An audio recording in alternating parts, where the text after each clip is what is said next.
Welcome everybody to Convoluted. I'm Jesse Asher, and today I have an interview for you, actually, an interview with Jeffrey Deskovic. I went up to New York and I met with him before an event, and we sat down and did this interview where he talks about his life and his unfortunate wrongful conviction and what led to him actually being free and what led to him being wrongfully convicted, all those details. I really hope you enjoy this episode. It was a special episode.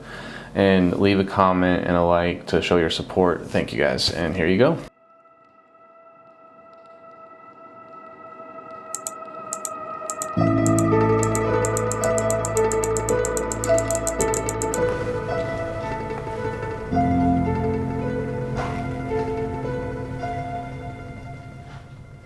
So I grew up in Peekskill. We moved there in 1977, 78. Went to public school for kindergarten, was at Assumption School for grades 2 through 8, and ultimately I would go to Peekskill High School. I would describe Peekskill as a middle class, ethnically diverse town, and well, I call it a city, but it's really kind of small. It's more uptown, right? Or upstate, right? Well, it's Westchester County. It's considered to be the suburbs. I mean, people from the city would call it upstate, but we don't think of ourselves as upstate. Okay. Upstate is like Albany and past that. Okay, I gotcha. And then, so you were there your whole childhood through high school, right, in Peekskill? I was there through my whole childhood through Peekskill. There were a lot of kids that lived in the apartment complex there in the surrounding areas, and I was, kind of popular, and there was a lot of kids, and we used to do a wide range of activities, from Monopoly to swimming to basketball to riding bikes. Sounds like normal kids tackle stuff. football without pads and off the wall, and all type of, we even invented some games. All the bikes thrown out in front of someone's house, so you know where everybody is. Exactly. Yes. So during that time, did you know, like when you were approaching the end of high school, did you know what you wanted to do, or did you have a job or career that you were kind of idolizing or working towards? Yeah, before my teenage years, I was idolizing the career of being a police officer. Oh, well, that kind of, I mean, I know the story, so I won't jump ahead, but that kind of did not work out well, apparently. That did not, as the story will tell. Yeah. But then at some point in my teenage years, I did switch projected career focus. I thought about, I wanted to become an attorney, because my mother had a personal injury attorney, and he had a suit on in the Attache case and appeared to be making a very good living, and he appeared to be well respected. So I moved on from being a police officer to wanting to be an attorney. So, as I know, and as you know, towards the end of high school, you didn't even really get to finish high school. Right, I only got as far as my sophomore year, that's right. Yeah, and that's because of the unfortunate event that took place with, what was her name? Angela, right? Angela Correa, yes. So, in November 1989? 15th, 1989, yes, she went missing on November 15th, 1989. Her body was found November 17th, 1989.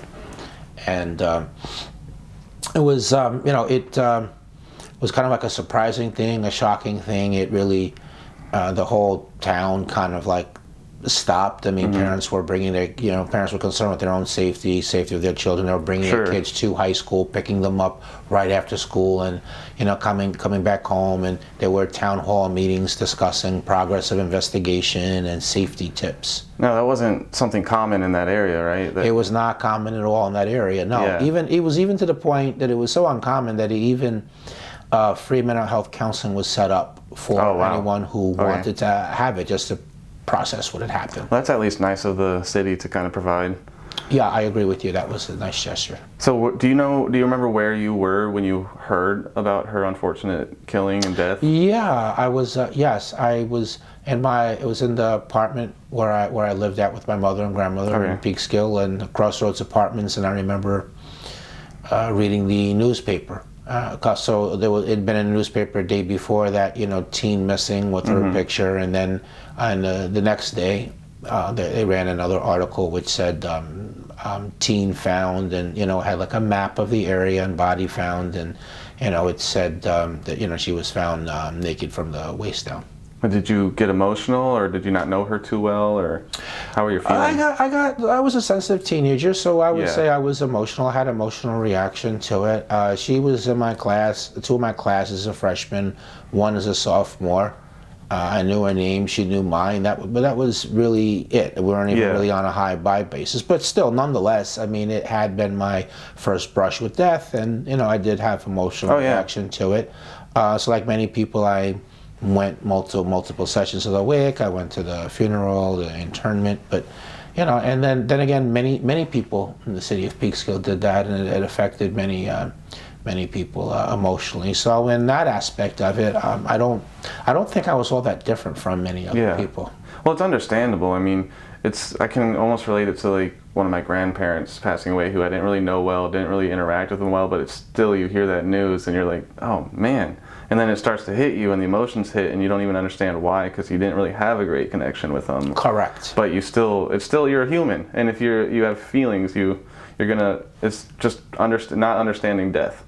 I could not have summarized it better than that. Yeah, you exactly get it. And maybe just to cap off on that, after the internment, there was a general invitation extended to anybody who had went. Do you want to go back to the Correa home? There was going to be coffee and pastries, and so I took them up on that offer along with many other people. And so when I went to the home, they had preserved like the bedroom exactly like the way that it was how she left it. And so that kind of added an additional layer of sentiment.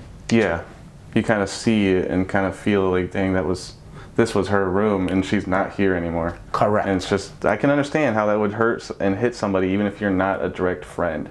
Right. So I'm going to transition here, and I want to talk about how the police ended up focusing on you. Sure. So can you tell me about how that kind of came into play? Why did they start to look at you? Sure. So I didn't quite think of it that way at the time, but really I kind of lived a double life. There was my life after school, where I was a very popular kid. We did many activities like I described earlier, and usually whatever I would suggest would be what we would do out of all those different fun games and things. But that really was my life after school. That was not my life in school. That was a totally different set of kids that I was not familiar with. So in high school, I was quiet. I was to myself. I didn't participate in a lot of organized sports, and the kids were all a little bit older than me also, and they were more into like drinking and parties and chasing girls, and that really wasn't my older teenager stuff. And that really wasn't my shtick. So because of that, I was quiet to myself. And so in the course of the police investigation, they interviewed a lot of students from the high school, and some of them told the police that they might want to speak with me because I didn't quite fit in. I guess the underlying thinking is that people who are quiet to themselves, who are kind of alone, commit heinous crimes. They're suspect. I would have been suspect number one then in school. I mean, a little bit about me, but I was a military kid. I moved every 2 or 3 years. So I was always the new kid in school. I was always quiet, and I didn't have a lot of friends, and people didn't know who I was, so they kind of looked at me like, who's that weird new kid? I can understand. Yeah, you can relate again on another level. Yeah. So that was the first factor. Second factor also was the police interpreted my being sentimental, my being emotional. Well, wait a minute, why are you having this? Your emotional reaction is disproportionate to what your actual relationship was. So they took that to be some sort of outward manifestation of my feeling sorry or guilty for what I had done. We hear that a lot too, with different cases where somebody didn't react enough, or they reacted too little. And it's like, to me, it just makes me think of, when did all the police become trained therapists? Correct. Because that's what they're doing. That exactly right. And kind of building off that point, a reinforcing factor is that the police, not being very experienced in homicides in Peekskill, they got a psychological profile from the NYPD, which purported to have the psychological characteristics of the actual perpetrator. And I had the misfortune of matching that. So the report said, probably somebody that you've already come in contact with, probably somebody in the high school, probably somebody that knew the victim at least tangentially, and Probably a loner. Yeah. Well, that describes quite a few people. A lot of kids are like that. Not really that discriminating a profile, Yeah. not really that helpful. But I match that, and so a type of reinforcing factor. So for about 6 weeks, the police played this cat and mouse game with me, in which half the time they would speak to me as if I was a suspect, and when they would push too hard and I would become afraid and I'd want to get away from them, they would switch it up. And Jeff is this junior detective helper theme was developed by them. So they would say things like, the kids won't talk freely around us, but they will around you. Yeah. Let us know if you hear anything. Stop in from time to time. They would ask me opinion questions and congratulate me that my opinion was correct. You know, here's where my wanting to be a police officer as a career pre-teenage years kind of comes into play. So that's how they, along with my age being 16, that's how they were able to pull the wool over my eyes, that a 16-year-old would be able to... You wanted to help. I wanted to help. Yeah. Right. Now, and beyond that, I came from a single-parent household. My father was never involved in my life in any aspect, and that intersected with the good cop, bad cop technique, where one officer was more aggressive, the other one was pretending to be my friend. They were doing the read technique. They were doing the read technique. Yes, they were. To a T. To a T. Like. It really was. I began to look at the officer who was pretending to be my friend as a father figure, a positive adult male role model. So that went on for about 6 weeks. My mother had no idea of what was going on at the time. And, you know, she knew after I met with him once. But then after that, she told me she didn't want me to interact with him anymore. But, you know, I didn't quite understand why. I mean, I'm at 16. That's where the struggle for independence in most kids comes in. That causes conflict. And, you know, we think we know better than our parents. Yeah. And what could possibly happen, right? They're telling me, you're afraid of me to interact with them, but they're telling me that they need my help to solve the crime. I know I didn't do anything. So what could possibly go wrong? So I interacted with them anyway, is what I'm getting at. So you kind of did it at your own free will. I did it at my own. Oh, I did it on my own free will in the sense, but in another sense, remember, I'm a 16-year-old. They're adults, and they're overreaching me, and you know, and they're playing this game with me, and they're manipulating me, and they're taking advantage of me. I don't really understand what the real scenario 16. is. Right. You're not even an adult, and that brings up what you talked about with your mom. Now, when you got interrogated? I did. How come no parent or anything? Because if you're 16 years old, you're considered to be an adult for purposes of being able to waive your rights and speak to the police without having to have an attorney present or parental permission. And you waived those? I mean, it's getting into a legal question. I mean, the short answer is yes, but in a legal sense, your waiver is supposed to be knowing, willing, and intelligent. And I didn't understand my rights, so I would argue that it was not knowing, and it was not intelligent either. I mean, every time they told me, for example, the Miranda warnings, anything you say can and will be used against you in a court of law, my mind went to civil court. So I'm thinking, court, what are you talking about? We're not going to court. So it wasn't not intelligent. But moving on, eventually they got me to agree to take a polygraph test, otherwise known as a lie detector. They said, look, we have some no information that has come into the police file. We want to share that with you. That's going to allow you to be more helpful to us. But first you have to take and pass this polygraph.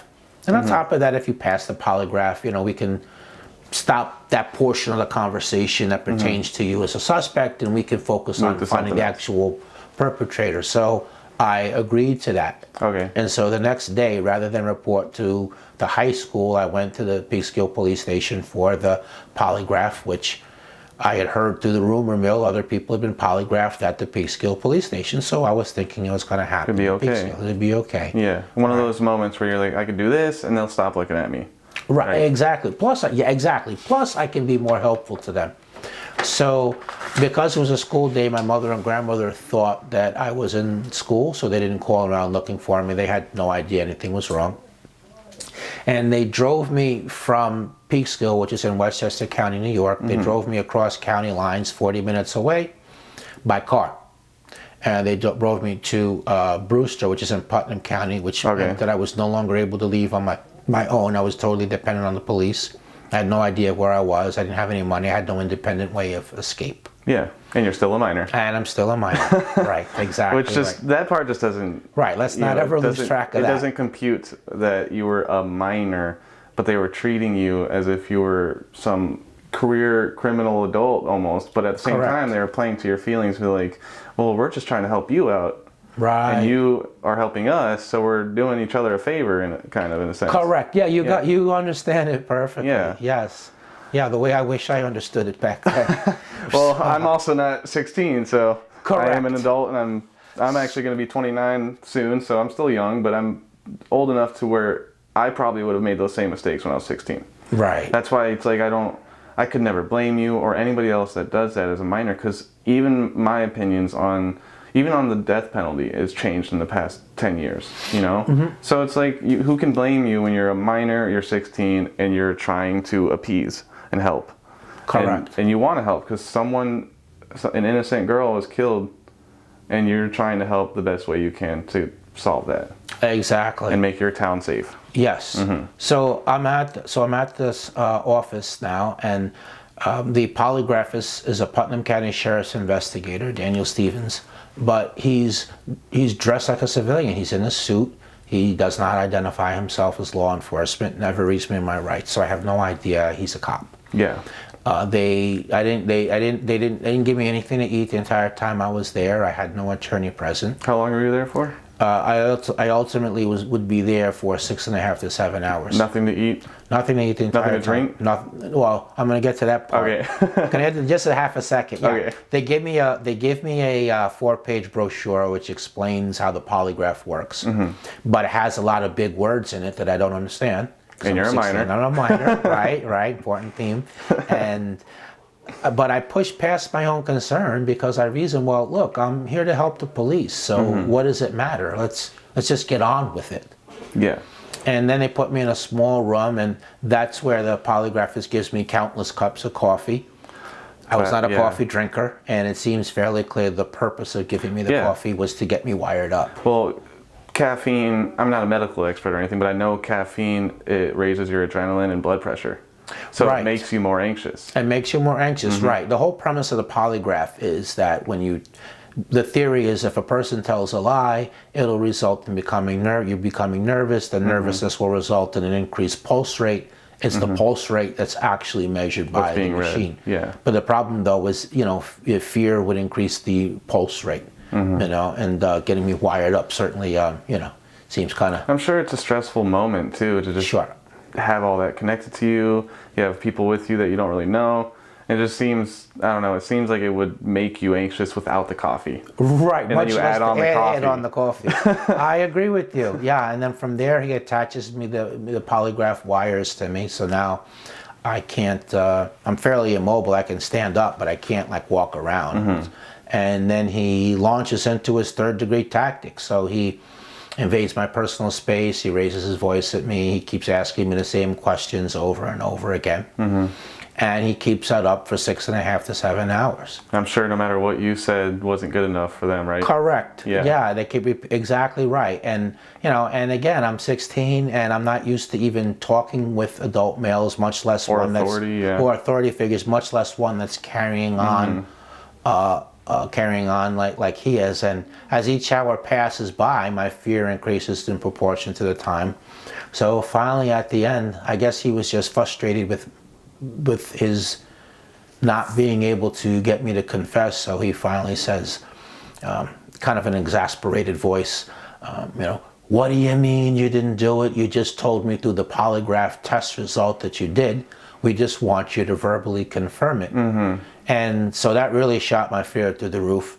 And then But you were confused? I was confused. I was confused and I was afraid and I was frightened, and I just wanted to get the hell out of there. And the cop who had been pretending to be my friend comes in the room and he said, the other officers are going to harm you. I've been holding them off. Because there's 3 officers that come with me from Peekskill, plus there's this polygraphist who's a cop that I don't know is a cop. So when he says that, he's referring to the other 2. One of whom has been the bad cop in all of this anyway. So that kind of gives credibility to what he was saying. So he says that, they're going to harm you. I've been holding them off, but I can't do so any longer. You have to help yourself here. look, just tell them what they want to hear. You can go home afterwards. They're not going to arrest you. Oh. Look, I'm in there fighting for you, but I'm shooting blanks. I've got no bullets in my gun. Give me some real ammunition to fight with. So being young, naive, frightened, 16 years old, I wasn't thinking about the long term. I was only concerned with my safety in the moment. Yeah. Right. I was overwhelmed emotionally and psychologically. I was in fear of my life. I mean, the fact that I didn't know where I was and that no one else knew where I was either, that loomed large in my mind. Then he's introduced this possibility of harm. He's thrown me this false life preserver. So and that was like the key thing he said to you right there was, just say what they want, and then you get to go home. And that's what you wanted, to go home. Correct, and that's what I latched onto. It came down to that. Yeah. And so I made the decision to, made up a story based on information they gave me in the course of that day and in the 6 weeks run up to it.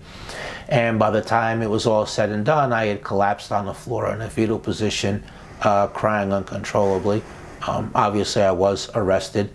I didn't actually know that I was arrested until later on. I'll get to that in a second. But only after they were finally able to get me to just calm down because I was crying uncontrollably. And, then they gave me something to eat afterwards. A little bit of relief. Yeah, almost. A little bit of relief, right. That's just awful that it got to that point, though. And I mean, one of my last classes actually for school, I wrote a paper about the Reed technique because of how much I despise it. Right. And it causes the fact that a minor, it led you to be isolated from your parents or your mom for hours. You were somewhere you were unfamiliar with, and then you start to get confused. You're trusting one cop but not trusting the others. It's just like this whole combination. I can completely understand why you would break Sure, down. and to build on that, and that's all completely correct. And to build even the whole idea of taking innocence off the table, and just continuing to question as if there had been no assertion of innocence or no denial.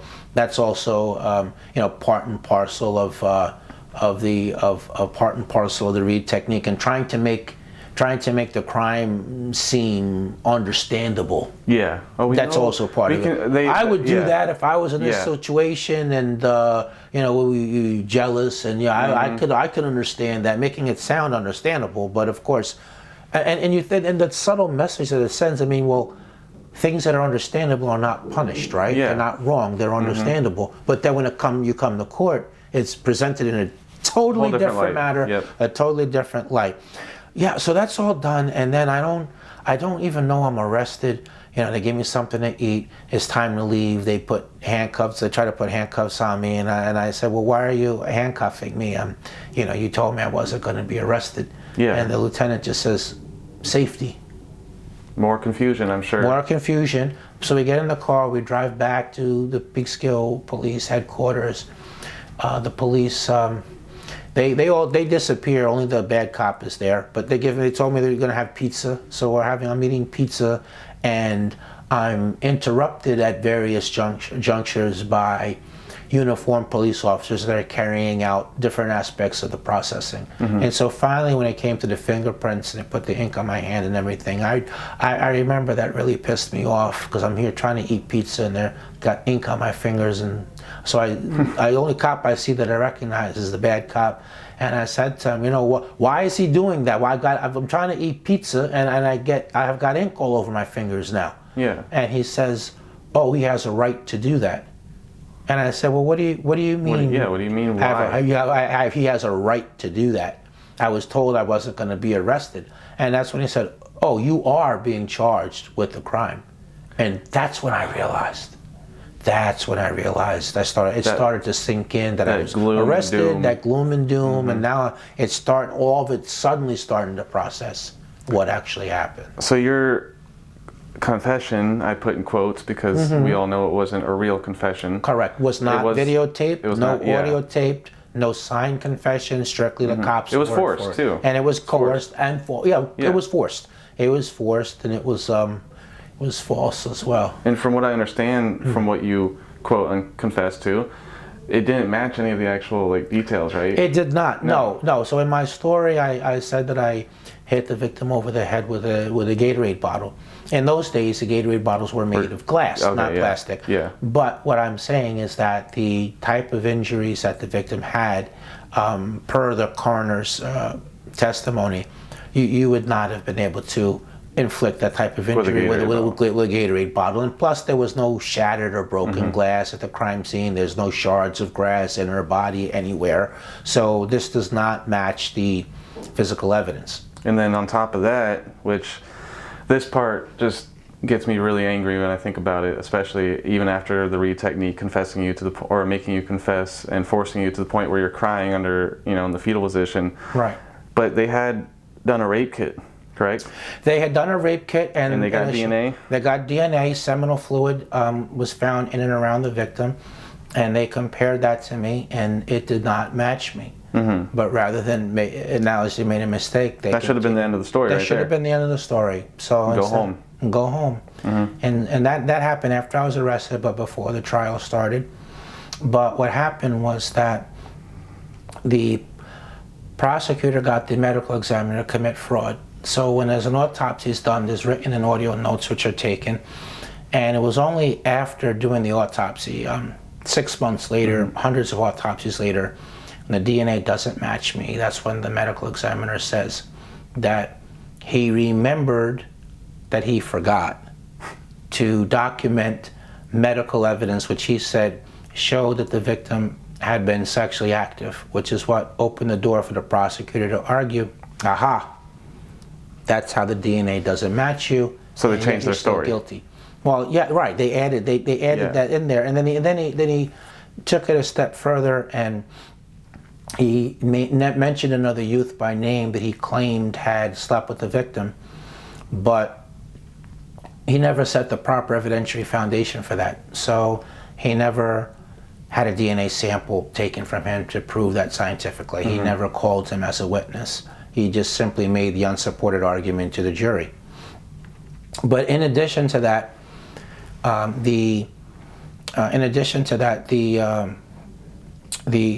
when the DNA didn't match me, the police went back into the field and they interviewed 17 witnesses who knew the victim in one capacity or another. And all of them told the police that she didn't have a boyfriend, there was no consensual sex. But the cops did not document any of those witness interviews. And so we never know that had happened, and that was not turned over. So none of that was presented in trial, was it? None of that was presented in trial, no.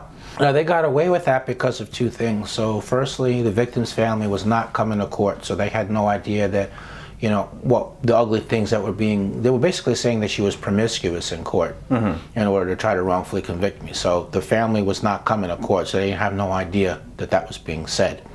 And secondly, my public defender let them get away with that. So but he essentially did not defend me.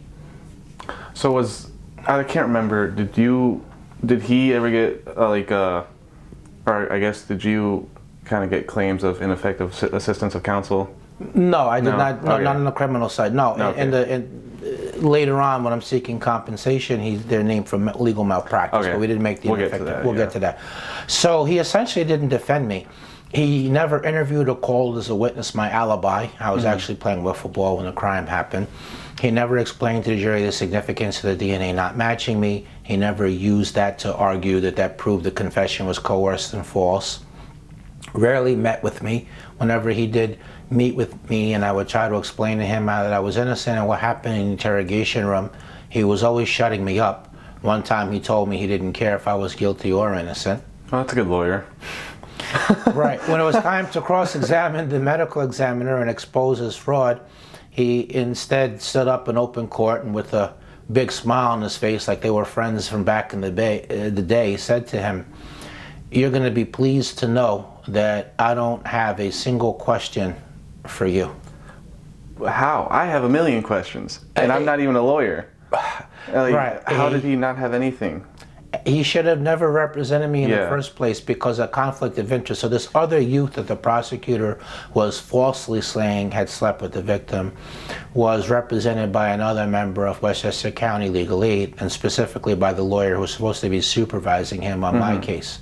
So that prevented the defense from asking him to give a DNA sample. It prevented the defense from calling him as a witness. Sounds like it was great.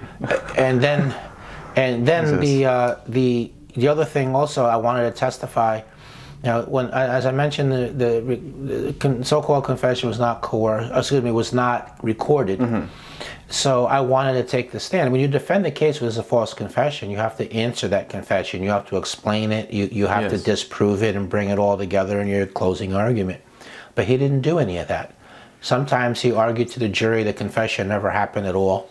At other times he said it happened but was coerced. And at still other times he was saying it was false. So he was contradicting himself. He was contradicting himself, which had to have left him with no credibility at all in front of the in front of the jury. I was about saying you had a jury there, so they probably were getting confused just from him alone, contradicting himself. Right, they had to have thought, well, listen, this client must be guilty because he's willing to say anything. He's just throwing things against the wall and hope something sticks. Exactly. Now, beyond that, there were a couple of other things that were unfair about the trial. So firstly, in general, polygraph test results are not admissible as evidence because it's unreliable. Yeah. But despite that, the judge created this backdoor rule where he said, well, because the confession happened while you were being polygraphed, that he was going to he allowed the polygraphist to repeatedly tell the jury that I failed the polygraph, but prohibited my lawyer from asking questions like on his methodology and how he came to form his opinion. So that was one extremely prejudicial thing.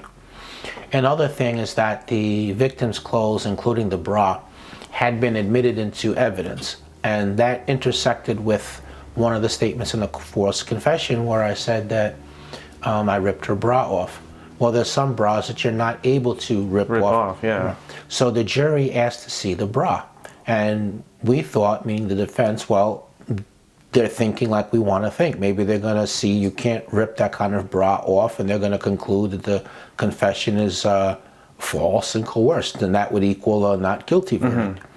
So when they asked to see the evidence, that's when the judge said, while the victim's clothes, including the bra, had been left in the courtroom over the weekend, and apparently the custodians, the orderlies, the people clean, thought it was garbage and they threw it out. So it's not available anymore. So why not a mistrial right there or something? He refused to declare a mistrial, and he refused to strike testimony about the bra, and he substituted a photo in which he said you can almost see the bra in the photo. He substituted that for the actual bra. So you weren't innocent until proven guilty by any means. You were guilty until proven more guilty. Correct. Even he thought so. Even the judge already basically, it seems at least that the judge already assumed you were guilty, because it doesn't look like he was willing to look at it objectively. Correct.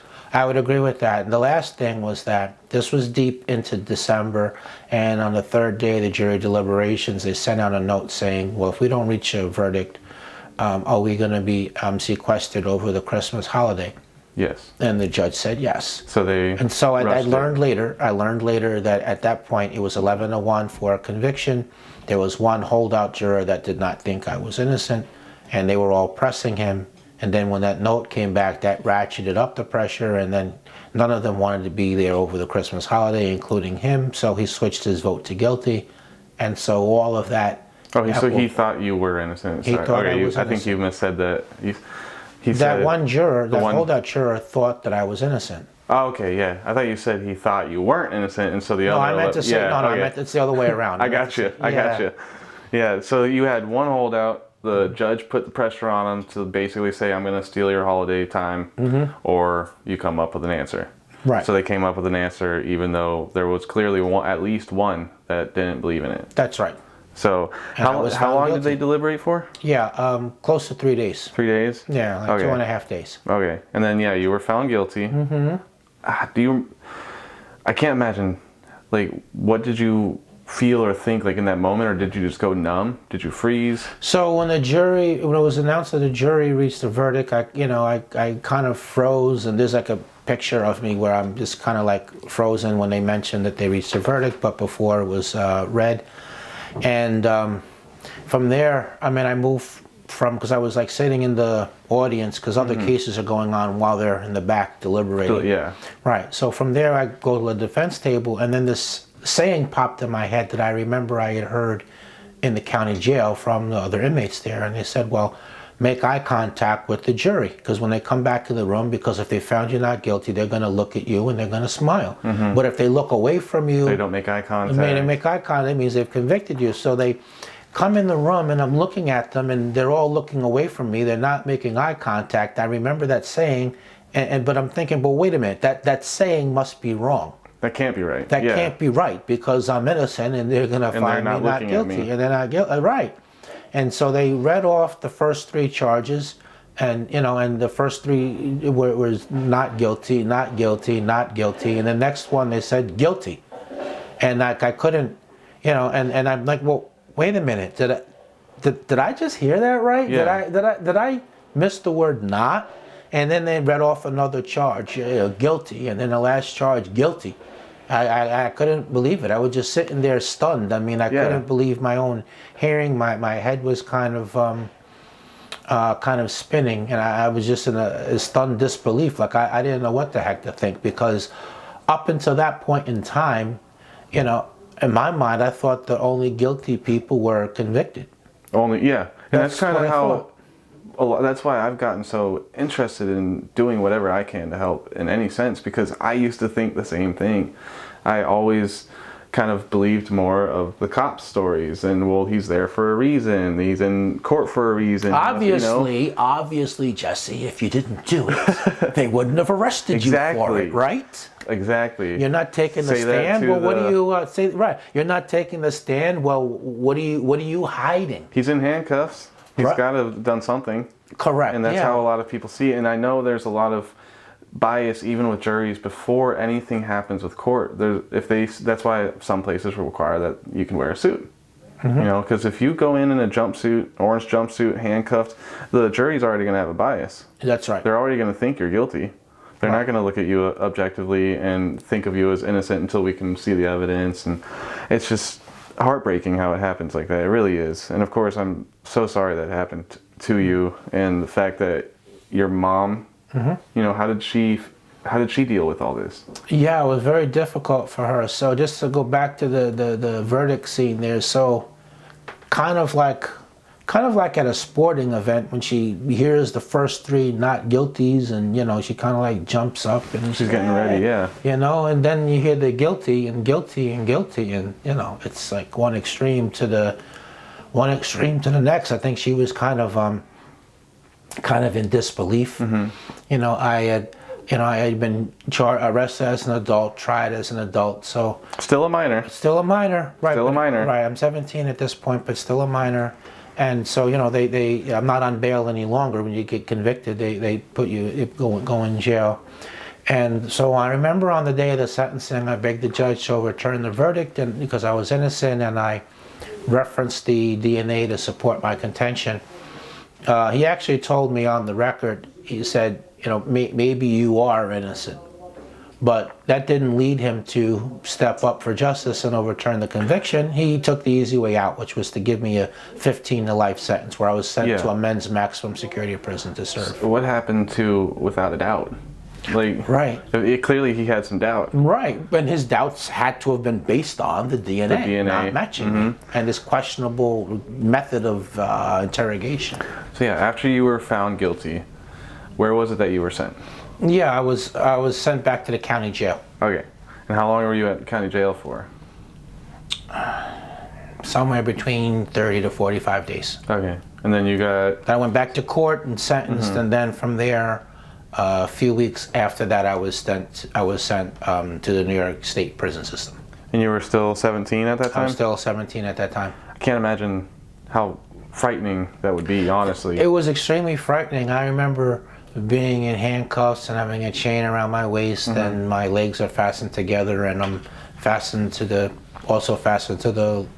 chains of the prisoner on the bus next to me. Yeah, who could be anybody. Sure. I remember these were fully formed adults. Many of them were, guilty of serious violent crimes, and then, I'm 17 years old, and then on top of that, I'm there for murder and a rape, and there's a vigilante mentality towards people convicted of sex offenses. So I'm worried that people are going to discover what I'm incarcerated for, because as you said, it'd be a target. And you're young, so they think and I'm very young, they can take advantage. Sure, and then on top of that, I mean, I'm going, like I was held in the mental health ward in the county jail, but in the state prisons, so that's controlled by like civilians. There's security there, but they're in a secondary role. The civilians are in charge. Okay. But the idea of going into a world where the correction officers are going to be the ones that are in charge, that's like a frightening thought in and of itself. Yeah. So once you got kind of settled in your new home, how did you feel like initially once you got there, but like also long term, how did you pass the time? How did you stay hopeful? How did you keep your spirit alive, basically? Sure. So initially I felt depression, and I used to think about suicide a lot, and it was hard to deal with being in a small cell, the cell walls and everything. But eventually, though, I mean, in terms of how I passed my time, how I survived, first, I think belief in God was one thing, and the second thing was I thought I was just doing a year or two till the next appeal would happen, which I was sure I was going to win. Almost set like little goals. Little goals, right? I used to go to the law library and learn the law, and that gave a sense of comfort. I used to collect articles of other people when they were exonerated, so that was motivation. I can see how that would kind of bring some hope to you. Be like, this can be me. I know it can happen. Like if this is happening with these people, I know it can happen with me. Exactly. Yes. And then I used to, I took advantage of the educational program. So I got a GED. I completed various trades: typing, general business, computer repair. Got an associate's degree in college. Completed another year towards the bachelor's when, at the time that funding was cut. Utilization of euphemisms. So I'm not going to my prison assignment in the morning or the afternoon. I'm going to school, or I'm going to work. It's not the prison warden. It's the superintendent. It's not the prison guards. It's the correction officers. So those things. It's almost like disassociation, kind of. A disassociation type of thing. And then also another thing was I used to listen to sports talk radio, but it really wasn't sports talk radio. It was like a lifeline to the outside world, kind of. Yeah, I started reading nonfiction books from 1998 to 2006. I read 3 or 4 nonfiction books a week. I engaged in delusions, but in 1997 they allowed us to purchase a television in the cell, and that helped. And so while it stayed off most of the time, because I'm writing letters looking for help, I'm doing legal work and reading books. Nonetheless, there are still weekly programs that I'm watching, but I'm not watching a weekly program. I'm visiting with friends. And when I would go to recreation, I would play basketball or ping pong or chess. I had this big delusion, like I was a professional player, and so was everyone else. This is a tournament, and I'm trying to win. Something like that. And they had 2 different recreation areas. So in my mind, okay, well, this is for home games. This is where we're on the right. But it wasn't like kids fantasizing on the playground. I needed to leave the prison for a couple hours, so it was a defense mechanism in my head. And so that was all part of it. And I collected nature scenes in magazines. I would cut them out. There was like a square box where you were allowed to tape pictures and stuff, and so I would tape like nature scene pictures and just kind of like travel there mentally. Travel the world from your cell. Yeah, so all of those things in sum total.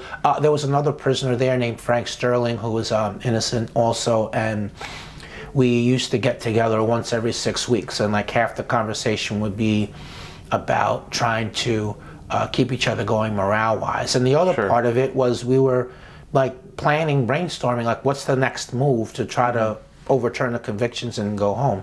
And by the way, he ultimately was exonerated by DNA testing a couple of years after me, after 18 years. So it wasn't that I was naively believing that another person was innocent, because he actually was in, and I knew that because I read the paperwork. It was another false confession, and another person confessed to other people, to civilian witnesses, so it was kind of clear to me that he was innocent. And lastly, there was at the end I placed the ad in a newspaper out in California, of all places, in the Sacramento Bee. And I picked there because, number one, another prisoner suggested that. And number two, when I had placed other ads in local papers, I actually got in trouble for that. Oh, okay.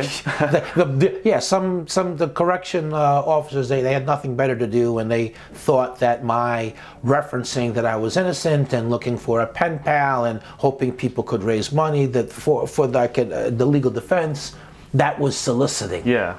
So they wanted me to be a good prisoner and don't solicit. And not solicit. Just stay there and just continue your life sentence for a crime you didn't commit. Continue to do what we've made you do. Correct. Yeah. Right, which is insane. I wasn't about to do that, but the idea of putting the ad someplace where I wouldn't have to get in trouble for it, that was why I did smart.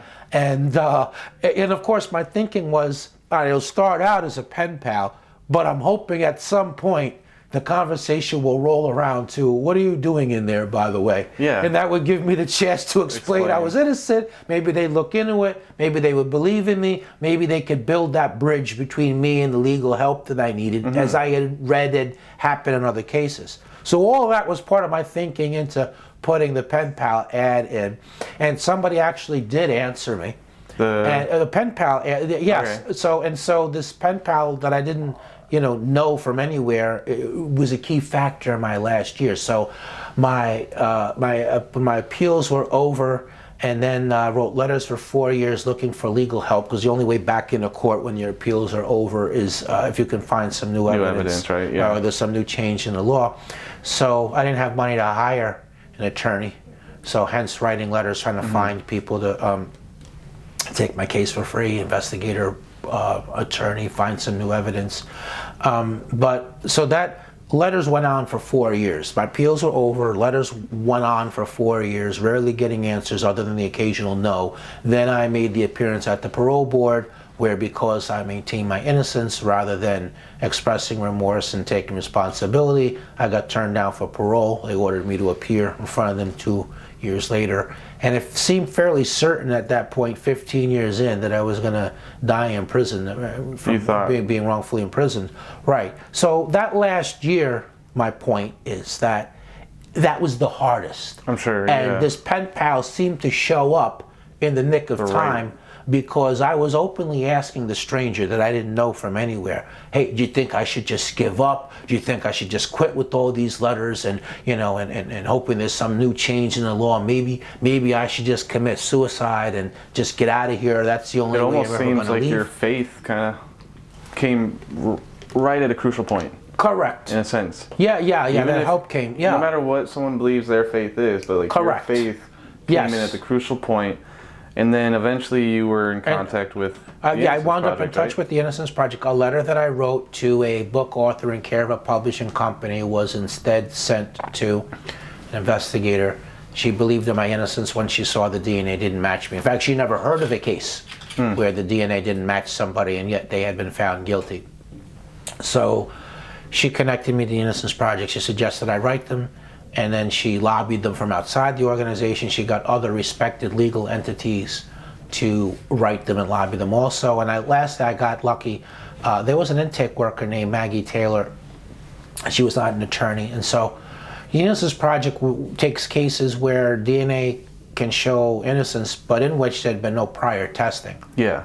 So they get the results and reintroduce that to the court, or introduce that to the court under newly discovered evidence legal argument, which was not available to me before because the DNA had already not matched me. So that wouldn't have been something new. So you kind of technically didn't It wouldn't have been new. So they didn't want to take the case, is where I'm getting at. So they declined to take the case twice, the attorneys, but this intake worker named Maggie Taylor kept presenting the case multiple times. She got them to accept it on the third presentation, arguing, well, the DNA data bank could possibly match the actual perpetrator, and that would be something new.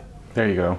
So getting their legal help was the first key thing. Second thing, Janine Pirro does a lot of legal commentary on Fox News.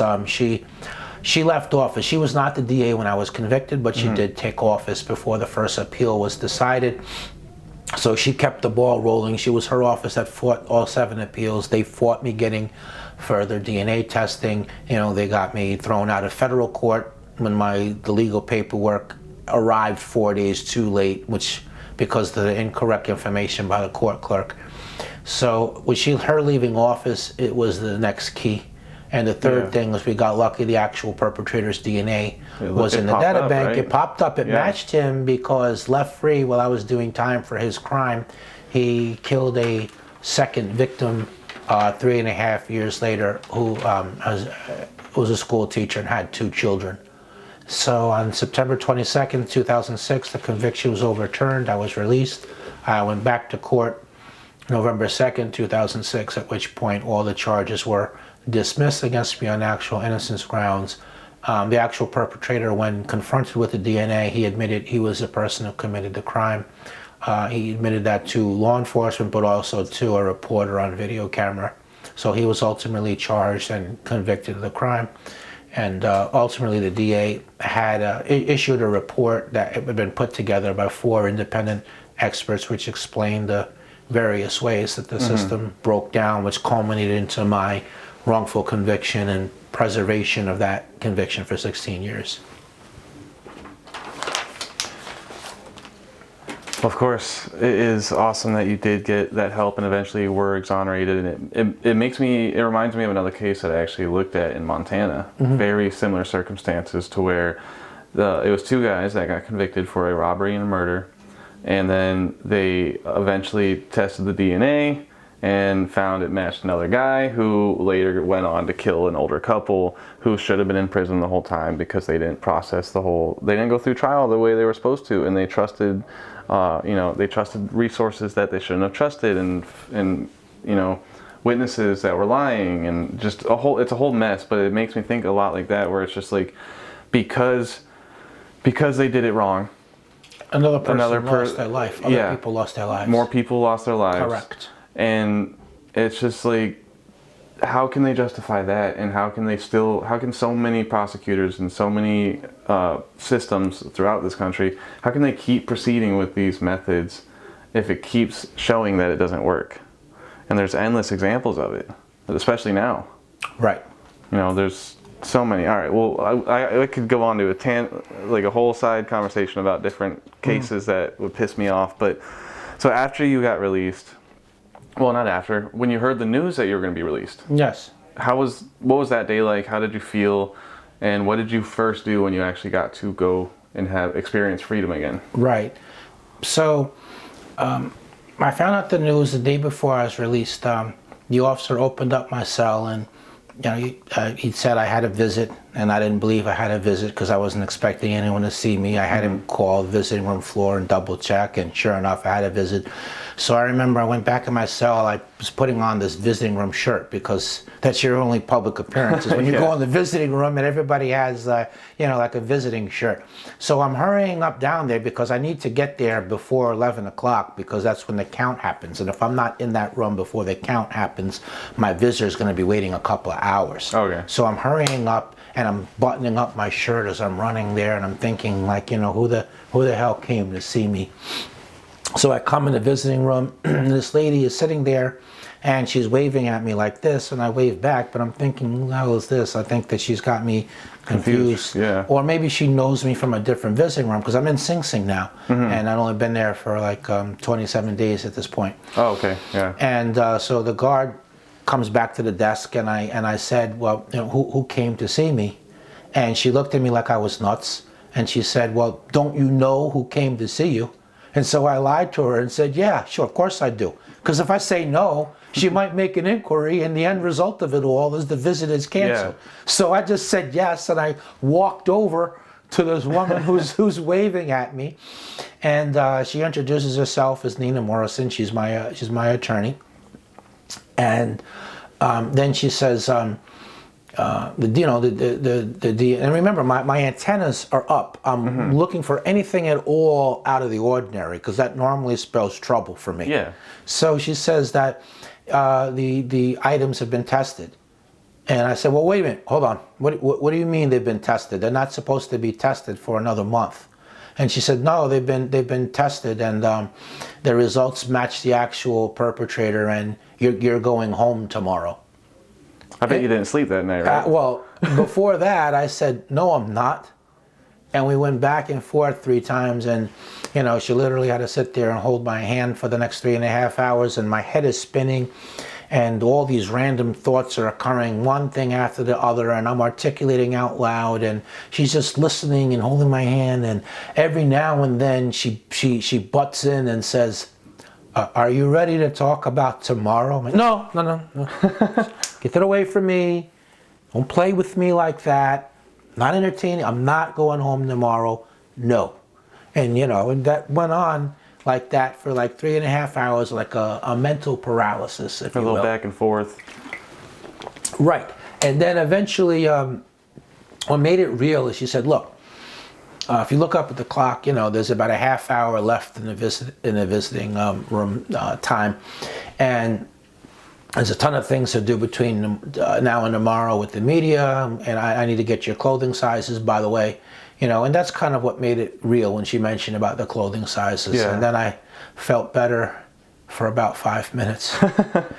And then another thought crosses my mind, which is, well, something's going to happen between now and tomorrow. Yeah. They're going to change their mind, and they're going to do what they always do. It's too good to be true. Which is right. It's too good to be true. They're going to do what they always do. They're going to fight, and they're going to win. Mm-hmm.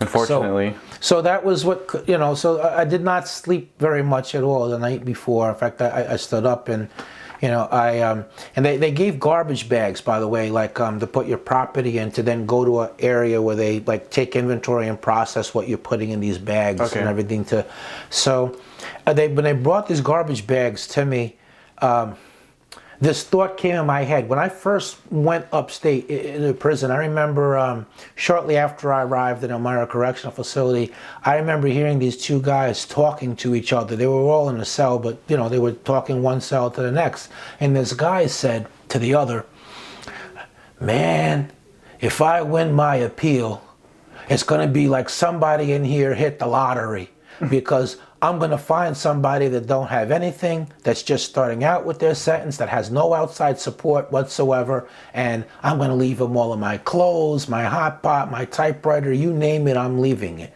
right? So that thought enters my head. And so I decided to live another man's dream. So I made a small pile. This is my essentials that I have to take with me, my legal work and a couple of limited clothing items. Yeah. But everything else is in these bags, and it's on the other. So they crack open my cell, and I run down the equivalent of like what had to be like half a block, and I got this huge sack full of stuff, and I'm running down there, and I drop it in front of the guy's cell, and he's, oh man, thank you, never mind, thank you. Just hurry up and take the stuff and put it in your cell, because one prisoner's not allowed to give something to another. Mm-hmm. So I made like 3 or 4 trips like that, when finally the guard's yelling upstairs and shouting obscenities, where the hell am I? And so I have to run back half a block again to get the stuff I am taking. And so I did that, and then they got me, they processed my stuff, put it in bags, took my picture, gave me a temporary ID, and it's time to go. And this other guard comes up to me with chains and handcuffs, and I look at him and I said, what's that for, man? You're taking me to court. I'm going home. Mm-hmm. This is why you gave me the ID in the first place. What do you think? I'm on my way to court where they're going to let me go. I'm going to decide to escape in the meantime. Just run out. Right. And then they told me the last thing in the world I wanted to hear. Well, the judge might change his mind, so we got to make sure that Oh, great. That's nice to tell me that. That's nice. Yeah. Yeah. So eventually we go into court, and they tell me the media's on one side of the room and family's on the other, and there's people. I'm not really paying attention to the family. I'm thinking about all these newspaper people that have basically crucified me in the newspapers, all this prejudicial pretrial coverage. And I kind of stuck my chest out, and I'm like, I told you so, that type of thing. And I came in there, and my lawyer spoke, the prosecution spoke, they all were saying the same thing, and the judge kind of rushed in and then kind of like rushed out. I had the distinct impression like he didn't want to have anything to do with all this, but he just kind of got forced into it, being the low man on the totem pole, seniority wise. So he rushed in, rushed out. Time to leave, I got up and I started to take a step, and then kind of the enormity of the moment all just hit me like a ton of bricks. And I sat down, and you know, my lawyers are speaking to me, and I'm hearing voices, hearing them speak, and then I'm not. I'm fading in and out. Eventually, the bailiffs just clear out the courtroom, and I'm just sitting there. And after about 20 minutes, I stood up, and each step I take towards the door to leave, and nobody's stopping me, it starts to feel more and more real. I remember as I'm about to leave, there's a bailiff standing up, this tall African-American lady, and she's trying to be professional, but you know, you see the water is running. You know what I made eye contact with her. She was emotional too. She was. I made eye contact with her, and I said, thank you, and she said, good luck. Yeah, and so I remember I went outside, and it was a beautiful day. I didn't see any cloud. The sun was out. It was blue. And as I stepped outside, everybody was like clapping. All the interns from the law school and a lot of the staff from the Innocence Project, they're all like, you know, clapping. And, you know, it's kind of a tradition. If somebody's survived, you overcame the system. And it was time to speak at a press conference. And, you know, my first words were, you know, is this really happening? Yeah, I'm sure it felt kind of like a dream. It felt surreal. It felt like a dream. Yeah, exactly. Like did you pinch yourself?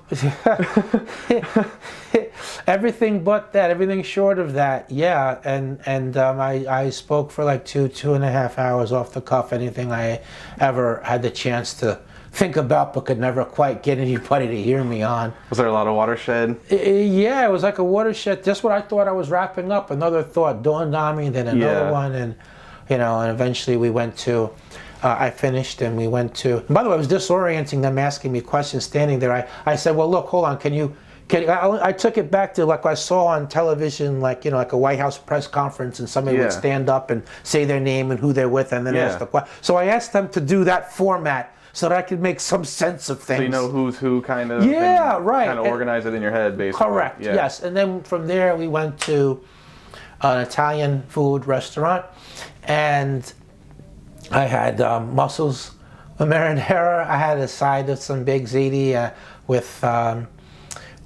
Neapolitan ice cream. They only had chocolate and vanilla or strawberry, so I asked them, well, could you do all three in one dish?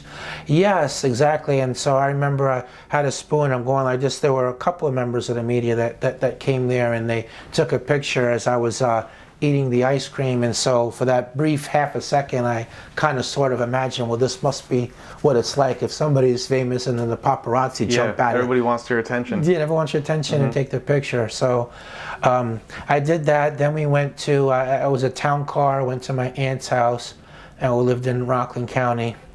And I would love to tell you that it was a raucous party that lasted to the crack of dawn. But the truth of the matter is that by that point, I had long since lost touch with all my friends and even members of my... 16 years, right? It was 16 years, and family members. It was my mother, my aunt, and then another extended family member who was not able to make the court proceedings came over, and we were sitting around this table and having coffee and pastries, and I just remember feeling out of place. Yeah. And not being able to communicate with any of those people there. And I just got up and I went outside, because normally when you're in the yard and it is dark, then they close the yard, so you have to go inside. So I wanted to stay outside. And out at night. That and the taking a bath was the highlight. Was the highlight. I bet it was the best Italian food you've ever had too. Well, it really was. It really was. Yeah, it was. And just you got to go out at night and kind of like. Just breathe the fresh air. Just breathe the fresh air. Look at the stars. Sit down and see the stars. Yeah. Yeah, that's I can't imagine. That's all that it was. Those little things that people take advantage of every day. Yeah, they take for granted. Yeah. And then you were deprived of it for so long that. Yes, yeah, I can imagine it's so satisfying just to be like, I want to walk outside. I'm gonna walk outside, and you didn't have that opportunity for 16 years. Correct. So after all that. You were not compensated, were you? It took not immediately. It took 5 years. Now, was that compensated through laws established for people that were wrongfully convicted, or did you have to sue? Both. And both? Both. Yeah. So, firstly, it was very difficult reintegrating. I mean, technology was different. GPS, cell phones, internet hadn't been created. Culture was different. City and towns looked different. So cumulatively, it felt like I was in a parallel world that I didn't belong like from comic books. And technology advanced so quick that even the 16-year span right there. Correct. Then, there was stigma. I mean, most people accepted my innocence because the actual perpetrator was apprehended. But you were away for 16 years in prison wrongfully, but you were there for 16 years. How much of that rubbed off on you? Is it safe to, be alone someplace with you? So definitely that was a challenge in terms of personal relationships. Psychological after effects, PTSD, panic attacks, anxiety, fear on seeing law enforcement, feeling of having been frozen in time, fear on not fear, but feeling of processing things at a slower speed. I felt I was released when I was 32, but I felt like I was 17 because that was the... You're fresh in the world. That was fresh in the world. That was the last age that I was when I was last free. I would say I had a particularly difficult time because I had been in prison for age 17 to 32, so I had never before lived alone. I hadn't had a driver's license. I had never went shopping. I never wrote a check. I never had to balance a budget. So all those things made... Well, you were a minor. I was a minor, of course I didn't. You didn't have a chance to get to all that. Right. They took it away from you. That's right. So I was always passed over for gainful employment. So I was speaking and making money, but that's not a consistent form of income. I was caught on as a weekly columnist, independent paper. They let me write about whatever I wanted to. But they only wanted one article a week. So it was very difficult financially. I was released with nothing. And so I did lack stability of housing. My mother had moved to a rural part of the state where bus service is door to door. So I didn't really see any kind of chance to rebuild my life there. So I moved back to Westchester, but I did lack that stability of housing. And so at one point I was a couple of weeks from a homeless shelter.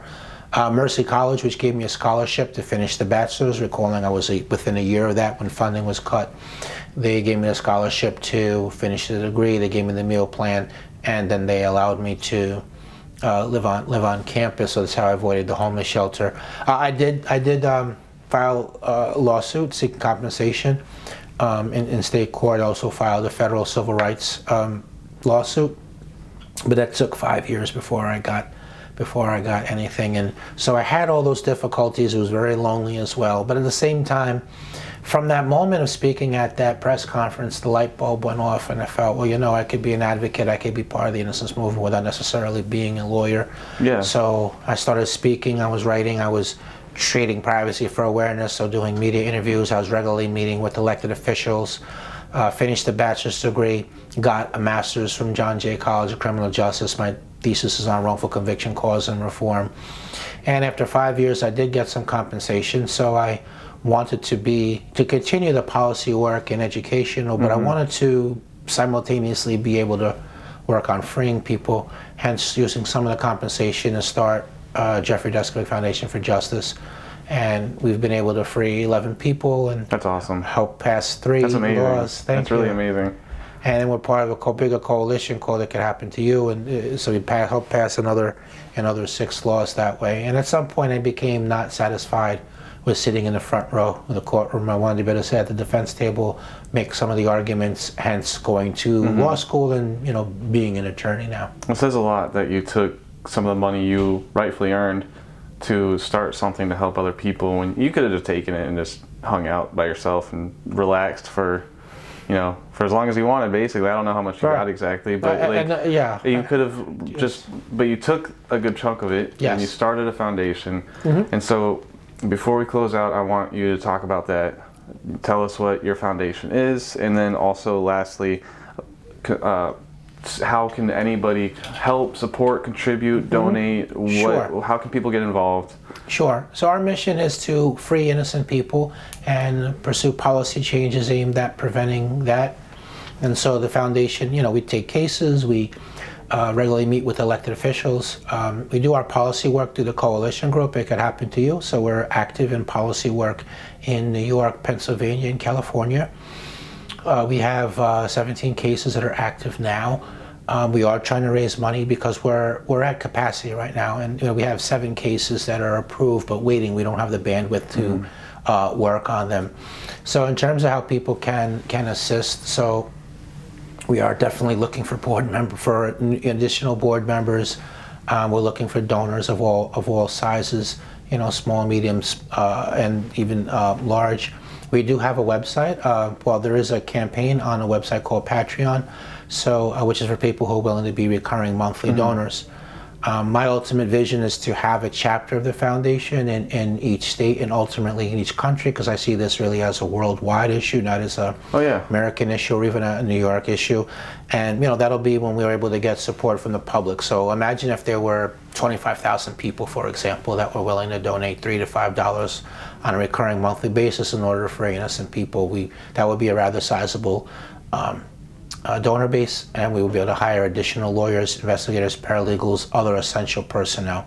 So people signing up for the Patreon campaign, encouraging other people to do so verbally on social media. If you work for a corporation or a business that does corporate philanthropy, I ask that you put us on their radar. If you do any kind of media or new media, certainly the coverage could help, or if you know people that do. If you're a legal professional, then we do accept volunteers. So there's a lot of innocent people in prison. There's not enough organizations. Too many of the organizations in the field will only take on a case if there's DNA. Yeah.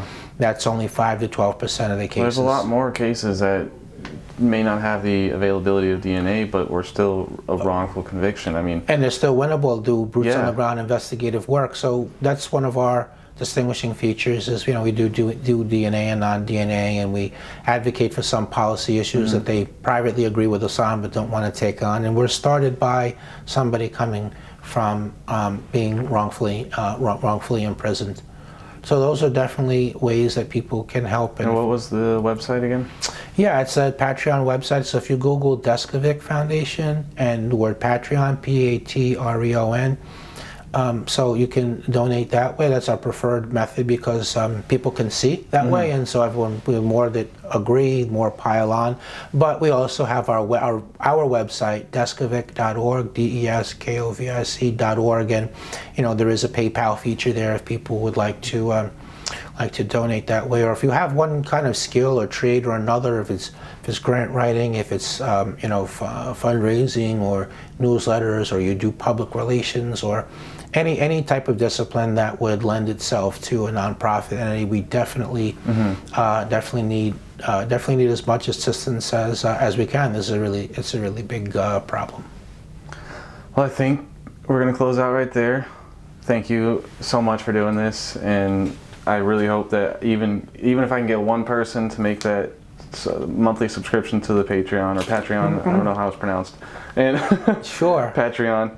Yeah, I really appreciate you doing this and taking the time. So thank you again. If there's anything else you wanted to say, you can say it. Otherwise, we can close out. Well, I just want to say quickly that this definitely can happen to anybody.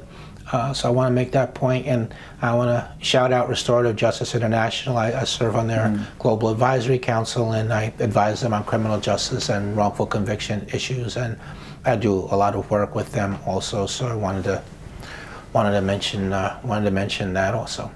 Awesome. Thank you again. Thank you.